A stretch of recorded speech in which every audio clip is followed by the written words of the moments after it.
বরাবরের মতো আবার আমরা নতুন ভিডিও নিয়ে উপস্থিত হয়েছি। আজকে এই ভিডিওতে জানব যে শ্বাস হিসেবে গাছেরা বায়ুমণ্ডল থেকে কোন গ্যাস গ্রহণ করে। অপশন রয়েছে অক্সিজেন, কার্বন ডাইঅক্সাইড, নাইট্রোজেন, আর রয়েছে উপরোক্ত কোনোটিই নয়। তো অনেকেরই হয়তো ভুল ধারণা থাকতে পারে যে শ্বাস হিসেবে গাছেরা বায়ুমণ্ডল থেকে কার্বন ডাইঅক্সাইড গ্যাস গ্রহণ করে। এটি ভুল ধারণা, অর্থাৎ সঠিক উত্তরটি হচ্ছে অক্সিজেন। অর্থাৎ প্রত্যেকটা প্রাণী, সে উদ্ভিদ হোক আর কোনো পশু পাখি হোক, প্রত্যেকেই বায়ুমণ্ডল থেকে শ্বাসের জন্য অক্সিজেন গ্যাসই গ্রহণ করে থাকে।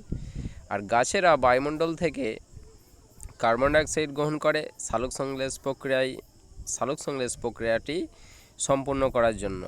তারা সূর্যালোকের উপস্থিতিতে বায়ুমণ্ডল থেকে কার্বন ডাইঅক্সাইড গ্রহণ করে আর সেখান থেকে খাদ্য তৈরি করে এবং অক্সিজেন তৈরি করে, আর সেই অক্সিজেন পরিবেশে ছড়িয়ে দেয়। কিন্তু শ্বাস হিসেবে গাছেরা অক্সিজেন গ্যাসেই গ্রহণ করে বায়ুমণ্ডল থেকে।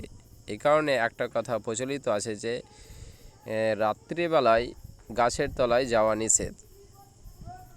কেননা রাত্রিবেলায় সালোকসংশ্লেষ প্রক্রিয়া যেহেতু হয় না, তাই গাছেরা অক্সিজেন তৈরি করে না, আর বরং বায়ুমণ্ডল থেকেই অক্সিজেন শোষণ করে।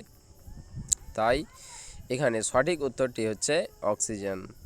আর হয়তো যাদের ধারণা ভুল ছিল তারা অবশ্যই এই ভিডিওটা অবশ্যই তাদের কাজে আসবে। আর অবশ্যই আপনারা ভালোভাবে সার্চ করে দেখে নেবেন যদি কোনো ডাউট থাকে। আচ্ছা, ঠিক আছে, tata, bye bye, have a good night.